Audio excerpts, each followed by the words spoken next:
लोकसभा चुनाव 2024 की वोटिंग का आज 5वां चरण है और यूपी के 5वें चरण की 14 सीटों के लिए आज वोटिंग चल रही है। नमस्कार, मैं अंजलि मिश्रा, स्वागत है आप सभी का हमारे चैनल में। और आज इस वोटिंग से जुड़ी कई सारी अपडेट जो है मैं आपसे साझा करूंगी।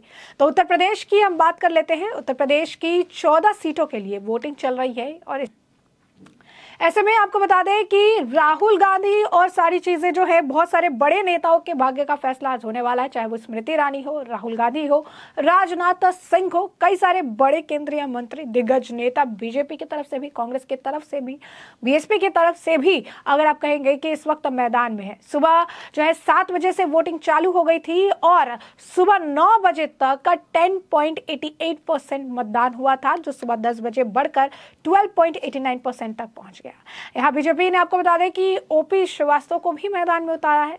वहीं राजनाथ सिंह अपने पूरे परिवार के साथ जो है वोटिंग करने गए और उन्होंने अपने मतदान का उपयोग करते हुए जो है वोटिंग की। और उसके बाद वो जनता जो है वहां पर मौजूद थी, काफी ज्यादा लोग भी वहां मौजूद थे, मीडिया भी मौजूद थी। उन्होंने जो है मीडिया से इंटरेक्ट की, उनसे बात की और ये कहा कि ज्यादा से ज्यादा वोट डालना है, ज्यादा से ज्यादा लोगों से वोट डालने की उन्होंने अपील की।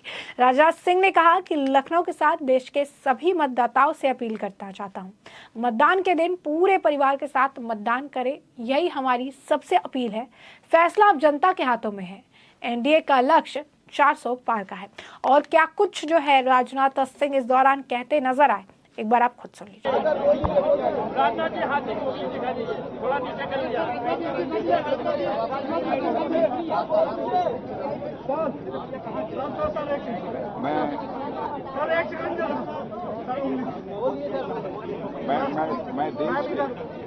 मैं देश के लखनऊ सहित मैं देश के सभी मतदाताओं से ये अपील करना चाहता हूँ कि वह आज के दिन अपने परिवार के सभी सदस्यों को साथ लेकर वह मतदान निश्चित रूप से करें, यही हमारी सबसे अपील है। और कोई बात पूछनी नहीं है ना? हो गया?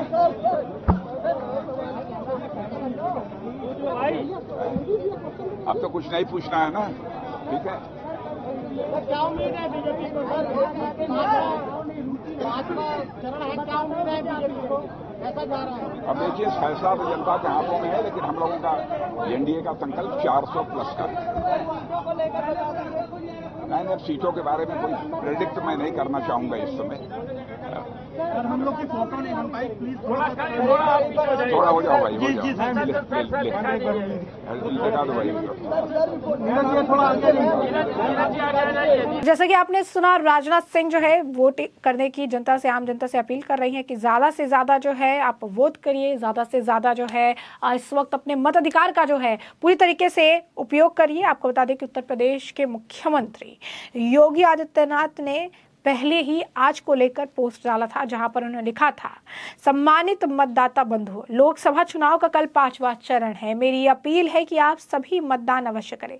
आपका अमूल्य वोट सशक्त सुरक्षित भारत का आधार बनेगा और विकसित भारत के संकल्प को साकार करेगा। ध्यान रहे, पहले मतदान करें फिर जलपान करें। इसके बाद अगर आप देखेंगे तो लगातार जो है उत्तर प्रदेश में इस वक्त मतलब 10 बजे तक की अगर हम बात करें तो वोटिंग टर्नआउट जो है काफी अच्छा है। अब इसके बाद जो है लगातार आपको बता दें कि कई सारे बड़े दिग्गज नेता भी हैं, कई सारे बड़े दिग्गज सरकारी पोस्ट पर लोग जो है, आम जनता भी है, सभी जो इस वक्त काफी ज्यादा मात्रा में जो है वोटिंग करते नजर आ रहे हैं। इसी बीच उत्तर प्रदेश के डीजीपी प्रशांत कुमार ने भी वोटिंग की। वोटिंग के बाद वो मीडिया से इंटरेक्ट करते नजर आए और कहा, मैं सभी से अपील करता हूं कि वो अपना वोट दे और अधिक से अधिक वोट देकर अपने जनप्रतिनिधियों का चुनाव करे। पूरे देश में शांतिपूर्ण मतदान जो है चल रहा है। क्या कुछ और कह रहे थे वो जरा सुनिए।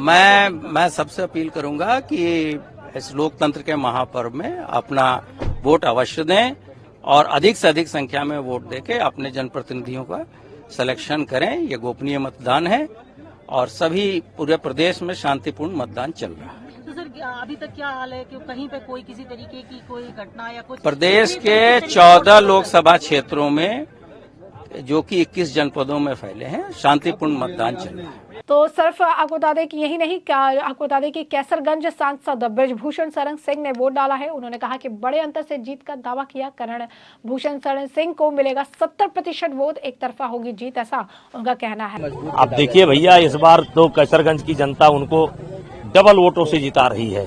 अब जीतने के बाद वो जैसा कर्म करेंगे वैसा उनके सामने आएगा। आपने ये भी कहा हुई है जो राम वो मेरे बारे में मुझे क्या करना है। देखिए, जिंदगी रेल की पटरी की तरह नहीं चलती है। जिंदगी नदी की धारा की तरह है और नदी की धारा अपना रास्ता बदलती रहती है। इसी को थर्ड फोर्स कहते हैं, इसी को ईश्वर कहते हैं। अब हमारे बारे में ईश्वर ने जो सोच रखा होगा वही करेंगे। आपने कहा बाई फॉल इस बार देंगे कर्णभूषण सिंह, तो क्या वो दाव आपने सिखाया है उनको बचपन से? कैसरगंज की जनता बाई फॉल मारेगी। हाँ। देखिए, मोदी जी की सरकार बनेगी और भारी बहुमत के साथ बनेगी। उछल कूद बहुत हुआ है लेकिन कोई फर्क पड़ने वाला नहीं। नेताजी कर्णभूषण सिंह के तौर पर उनकी प्रत्याशी होने के तौर पर उनकी दावेदारी को कितना मजबूत मानते हैं? क्या आपका रसूख जो था, दबदबा था, उसको आगे बढ़ाते हुए कर्णभूषण आगे दिखाएंगे? कर्णभूषण सिंह हमसे अच्छा काम करेंगे और आप अभी पता कर सकते हैं कि उनका व्यवहार, मिलने का तरीका, बात करने का तरीका, नियम से रहना, नियम से उठना, एक्सरसाइज, वो सारी चीजों से जुड़े हुए हैं। खिलाड़ी भी हैं और सीधे हम लोग गांव में रहते हैं। हमारा पूरा परिवार जो है गांव में रहता है और गांव का संस्कार खूब अच्छी तरीके से बच्चों को मिला है। जो तमाम आरोप आपके ऊपर लगाए गए, क्या वो उस आरोप के कारण वोट बढ़ेंगे। तो मुद्दे कुछ और रहने वाले हैं यहाँ पर, जो गोंडा, कैसरगंज और पूर्वांचल की नहीं, जनता है, देखिए, उनके बीच में? कैसरगंज में एक ही मुद्दा रहता है, बृजभूषण सिंह।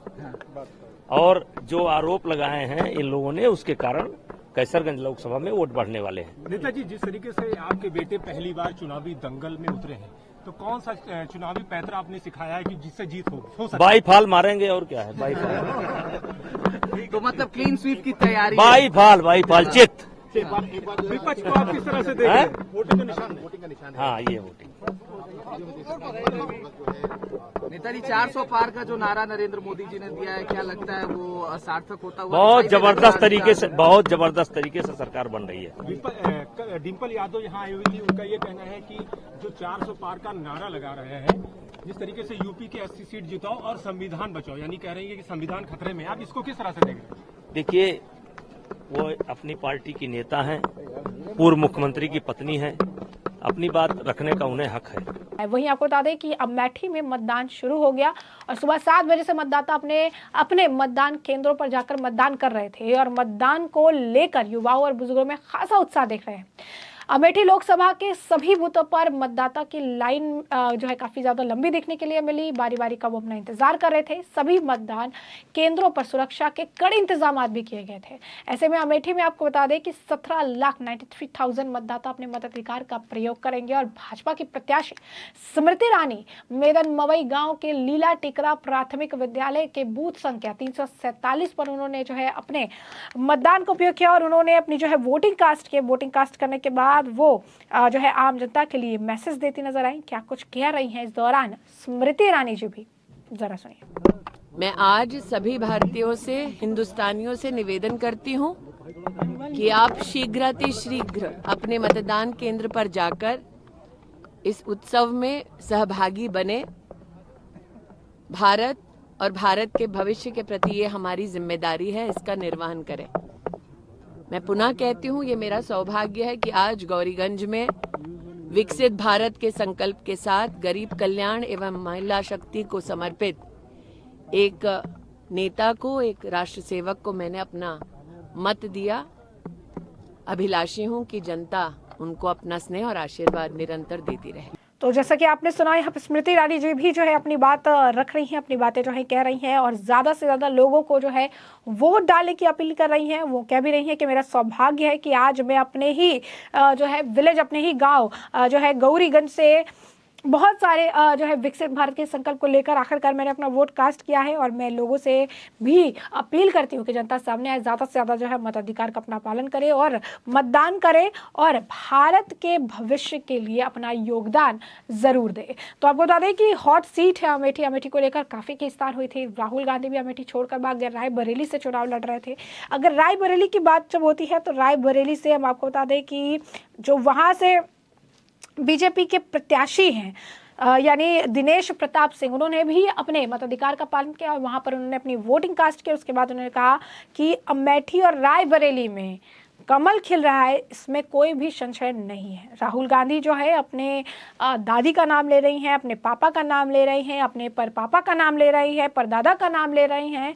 कांग्रेस ने राहुल गांधी को रायबरेली सीट से जो है दिया तो है, लेकिन यहाँ पर सिर्फ और सिर्फ बीजेपी जीतेगी, ऐसा जो है बीजेपी के उम्मीदवार दिनेश प्रताप सिंह, जो कि रायबरेली से बीजेपी ने आप कह सकते हैं कि बनाया है, वो कहते नजर आ रहे। क्या कुछ कह रहे हैं दिनेश प्रताप सिंह, जरा खुद सुनिए।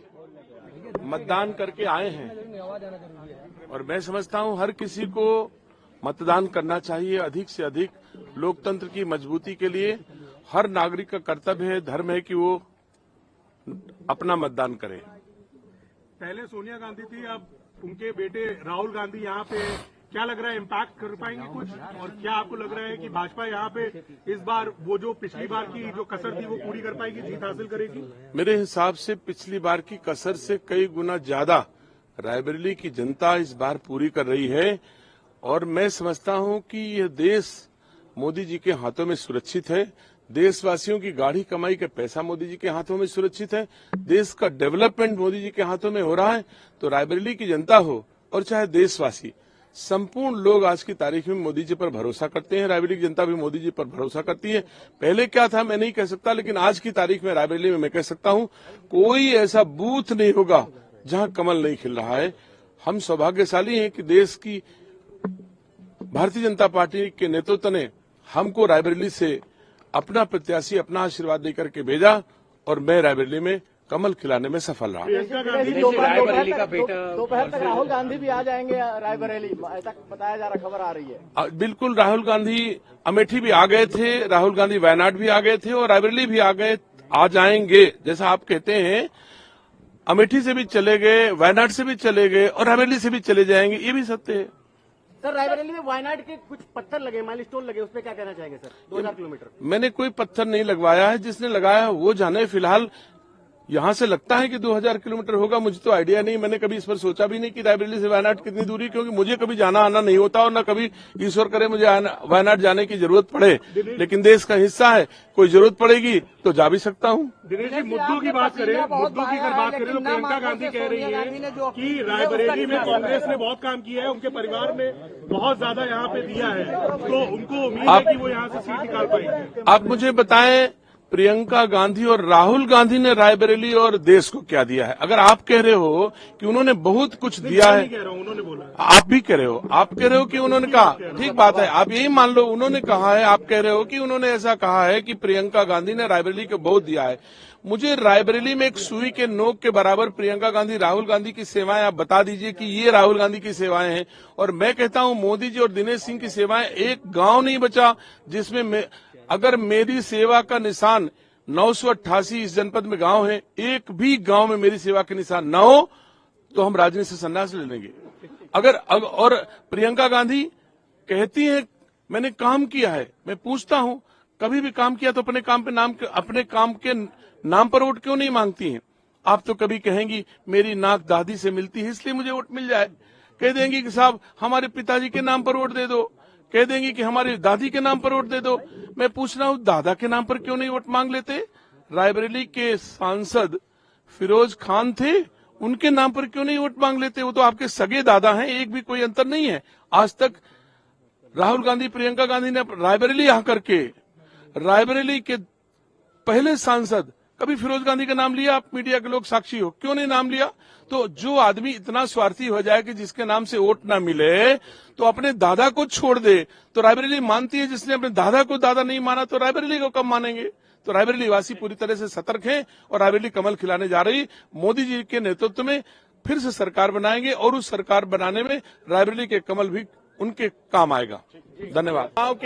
चुनाव जब हो रहा था तब आदरणीय अमित शाह जी ने कहा होगा, लेकिन मैं समझता हूं कि आज की तारीख में रायबरेली अमेठी दोनों कमल खिल रहा है, कोई कंफ्यूजन नहीं बचा है। बार बार फिरोज गांधी का नाम ले रहे हैं, क्यों आपको लगता है कि राहुल जी, प्रियंका जी बचना चाहते हैं फिरोज गांधी का नाम लेने से? ये तो उनसे पूछिए क्यों बचना चाहते हैं। अगर इसमें कोई संदेह हो कि राहुल गांधी जी के दादा का नाम फिरोज खान था जो रायबरेली के पहले सांसद थे, तो उन्होंने आज तक रायबरेली में आकर के अपने दादा का नाम क्यों नहीं लिया? और दादी का नाम, नेहरू जी का नाम, पिताजी का नाम, सबका नाम ले रहे हैं। तो बीच में उनको क्यों छोड़ दे रहे हैं? क्या राजनीति इस स्तर की गिर जाएगी कि जिसके नाम से वोट न मिले तो आप दादा में कहना मना कर दो, दादा मानना मना कर दो? तो ये तो आना संभावित है अमेठी। मुझे ये रायबरेली राहुल गांधी, प्रियंका गांधी, सोनिया गांधी को बड़े करीब से देखा, हो सकता है आप पहली बार आए हो, वो तो आते जाते ही रहते हैं। जैसे अमेठी आए थे चले गए ना, वायनाड आए चले गए। जैसा कि आपने दिनेश प्रताप सिंह को सुना, इसी के साथ आपको बता दें कि उत्तर प्रदेश के उप मुख्यमंत्री ब्रजेश पाठक भी अपने परिवार के साथ नजर आई। उन्होंने भी वोटिंग की और वोटिंग करने के बाद उन्होंने जनता से जो है कहा कि आप आइए और आकर जो है ज्यादा से ज्यादा वोट करिए। उन्होंने कहा कि बीजेपी का वोटिंग परसेंटेज जो है हर बढ़ते मतदान के फेस के साथ जो है बढ़ा है। और इस बार 2014 से देखकर प्रधानमंत्री नरेंद्र मोदी के लीडरशिप को सभी ने देखा है कि किस तरीके से प्रधानमंत्री नरेंद्र मोदी ने आम जनता के लिए काम किया है और लोगों ने अब डिसाइड कर लिया है कि 400 प्लस तो लेकर आना ही है। 5वें चरण में हो रहे चुनाव में आम जनमानस से अपील करता हूं कि अपने घरों से निकल करके 100% मतदान करें और देश के लिए मतदान करें, राष्ट्र प्रथम को मानते हुए मतदान करें, विकसित भारत के संकल्प को पूरा करने के लिए मतदान करें। सर 4 चरण के मतदान हो चुके हैं, चाहे बीजेपी हो चाहे आरजेडी हो, सब कह रहे हैं कि 300 पार हुए हैं। देखिए, आप इंतजार करिए, माननीय प्रधानमंत्री नरेंद्र मोदी जी के मार्गदर्शन में 2014 से लगातार भारतीय जनता पार्टी ने अपने वोट प्रतिशत में बढ़ोतरी की है, सीटों की संख्या में बढ़ोतरी की है। इस बार 400 पार प्रचंड बहुमत के साथ होगा और ये देश की जनता ने मन बना लिया है। आम आदमी पार्टी ने कहा है 25 में ही बीजेपी गई। कोई मतलब नहीं है, ये सब किस प्रकार के लोग हैं। ये जिस ढंग से स्वाति मालीवाल के साथ घटना घटी है, पूरा देश साथ शर्मिंदा है। ये सब रंगे सियार हैं, भेष बना करके जनता को ठगने का काम कर रहे हैं। इन्हें देश की जनता कभी स्वीकार नहीं करेगी। दिल्ली में इस बार पता चल जाएगा, केजरीवाल 0 सीट पाने वाले हैं। महबूबा मुफ्ती ने कहा है कि कश्मीर में कश्मीरी पंडितों के जाने से रंग उड़ गया है। आप इंतजार करें, भारतीय जनता पार्टी 400 पार, एनडीए 400 पार के नारे को व्यवस्थित ढंग से सुनिश्चित जनता के आशीर्वाद से अंजाम तक पहुंचाएगी और प्रचंड बहुमत के साथ। तो कई सारे बड़े दिग्गज नेता, जैसे कि हमने आपको कहा, कई सारे केंद्रीय मंत्री हैं, कई सारे और नेता हैं जिनके भाग्य का फैसला यहाँ से होगा। और ऐसे में साफ तौर पर कई सारे बड़े दिग्गज नेता जो है यहाँ पर आए। यही नहीं, आपको बता दें कि हनुमानगढ़ी जो है मंदिर के प्रेस्ट जो है वहाँ पर महंत जो है राजूदास, उन्होंने भी जो है वोटिंग की और उसके बाद उन्होंने कहा कि आज मैंने वोटिंग की है और मैं हर वोटर से अपील करता हूँ कि वो बाहर आए और ज़्यादा से ज़्यादा वोटिंग करे, ताकि प्रधानमंत्री नरेंद्र मोदी की जो बात है, जो अब की बार 400 पार, फिर एक बार मोदी सरकार वो साकार हो सके। देखिए, मैंने अपना वोट डाला है। हर व्यक्ति से निवेदन यही कि अपने अपने घरों से निकले, अपने मताधिकार का प्रयोग करें, वोट जरूर डालें। भारत के उत्थान के लिए, भारत के डेवलपमेंट के लिए, भारत विश्व पटल पर कैसे स्थापित हो और मोदी जी के हाथों को मजबूत करने के लिए अब की बार 400 पार, पुनः मोदी जी की सरकार। नहीं, सनातन विरोधियों को तो सिर्फ कुछ नहीं कहना, सनातन विरोधी खत्म हो चुके हैं। उनका कोई रीजन नहीं, कोई विजन नहीं। जो कहे सनातन कोरोना है, डेंगू है, मलेरिया है, जो राम का नहीं, मेरे काम का नहीं। यही नहीं, आपको बता दें कि राम जन्मभूमि के जो मेन जो है महंत है, उन्होंने भी जो है पूरी तरीके से वोटिंग का वो अपना पालन करते नजर आए, मताधिकार का पालन करते नजर आए। काफ़ी उन्हें तकलीफ भी हो रही थी, लेकिन उन्होंने घर से वोटिंग नहीं की, वो चलकर पोलिंग बूथ तक आए हैं, वोटिंग भी की उन्होंने और आम जनता से वोट करने की अपील भी करते नजर आए। यानी सभी जो है इस वक्त उत्तर प्रदेश से लेकर हर जगह जो है वोटिंग कर रही है, अपने मताधिकार का पालन कर रही हैं। और सबसे बड़ी बात यही है कि वोटिंग टर्नआउट भी सुबह 10 बजे तक काफ़ी, मतलब अगर आप कहेंगे कि बेहतर जो है बताया जा रहा है। उत्तर प्रदेश की अगर बात करें तो अब 12% वो क्रॉस कर चुका है, यानी बेहतर तरीके से जो वोटिंग है इस वक्त देखने के लिए उत्तर प्रदेश में मिल रही है। आपको बता दें कि बीएसपी प्रमुख मायावती जो है, उन्होंने भी वोटिंग की और उन्होंने कहा कि इस बार जो है बदलाव होगा, वो बदलाव के लिए वोट कर रही है। वहीं आपको बता दें कि बीएसपी प्रमुख जो है काफ़ी कह भी रही हैं कि चेंज होगा, इस बार चेंज के लिए जो है मैंने मतदान किया है। उन्होंने ये भी कहा है कि बीजेपी हो या कांग्रेस हो, ये सभी पार्टी जो है वो सरकार बना चुकी हैं और अब जो है सब लोगों के सामने साफ हो चुका है कि उन्होंने क्या किया है और इसी वजह से रिजल्ट भी जो है साफ हो जाएगा। वहीं अब बात कर लेते हैं कांग्रेस के जो अमेठी से कैंडिडेट है केएल शर्मा, उन्होंने भी अपने जो है वोटिंग की उन्होंने, और वोटिंग करने के बाद वो भी काफी कुछ कहते नजर आए। क्या कुछ कह रहे हैं वो, जरा सुनिए। चले गए, छोड़ के चले गए, अब शर्मा जी क्या करेंगे? देखिए, उनकी बात का मैं कोई जवाब नहीं देता। जो चीज जनता के मन में है वो जनता आज वोट करेगी और 4 तारीख को रिजल्ट आ जाएगा। सर, आप भी पुराने एक तरह से वेटरन हैं, अगर देखा जाए तो इतना चुनाव कैंपेनिंग निकल गया, तमाम लोग आए, बीजेपी की तरफ से, कांग्रेस की तरफ से तमाम बड़े नेता आए, क्या सोच रहे हैं आप, किस दिशा में जनता सोच रही है और क्या उम्मीदें हैं? नहीं देखो, जहाँ तक है कि क्योंकि जब जनता चुनाव लड़ने लग जाती है तो मतलब फिर बहुत चीजें बदल जाती हैं, क्योंकि मतलब आप झूठे वादे करके जनता को बहला नहीं सकते हो, ठीक है। तो उसके लिए जनता, ठीक है 3 साल सत्ता शासन है आपका, आप उनको दबा सकते हो, लेकिन चौथे या 5वें ईयर में जनता अपना मन बना चुकी होती है कि अगला डिसीजन क्या लेना है, ठीक है। तो अब वही चीज है, हम लोग उसी पे डिपेंड करते हैं, अपने काम जो हमने पीछे किए हैं वो, और इनके जो इन्होंने हमारे काम रोके हैं वो हम जनता को बता रहे हैं। हम मुद्दे बता रहे हैं कि महंगाई की बात करो, आप बेरोजगारी की बात करो, छुट्टा सांड की बात करो, उसके बाद फिर आप उसके बाद आ जाओ यहाँ की सड़कों के ऊपर आ जाओ। तो ये सारे मुद्दे हैं हमारे जो लोकल हैं, इनके ऊपर है। सबसे ज्यादा यहाँ बिजली के बिल जो लोगों को इतने इतने आ रहे हैं, हर गांव में मतलब इस बिल को लेके एक समस्या है। तो यही सारी समस्याएं जिसके ऊपर लेके इलेक्शन लड़ा हमने। कोई हमने किसी के ऊपर व्यक्तिगत टिप्पणी नहीं करी, आक्षेप नहीं किया, क्योंकि ये हमारे संस्कार नहीं है। तो बस इतना ही है। हाँ, पॉजिटिव तरीके से इलेक्शन लड़ा और पॉजिटिव तरीके से रहेंगे भी आगे। क्या कहना चाहेंगे जनता से? जनता का जो है विकास रुका है, जनता की डिमांड है कि उसको शुरू किया जाए। फिर आदरणीय राहुल जी उस दिन बोल के भी गए, जो चीज रायबरेली में होगी वो अमेठी में भी होगी, तो मेरे को बड़ा बल मिला उनसे, ठीक है। यही सारा है। जैसा कि आपने सुना, उन्होंने कहा कि लोगों के मन में जो है लोग उसी के आधार पर वोट करेंगे, और जब लोग लड़ते हैं तो वो एक दूसरे को जो है झूठे वादे जो है करते हैं और उसके बाद फिर वो बात नहीं कर पाता है। लेकिन उन्हें बात करनी चाहिए महंगाई की, बेरोजगारी की, इंफ्रास्ट्रक्चर की।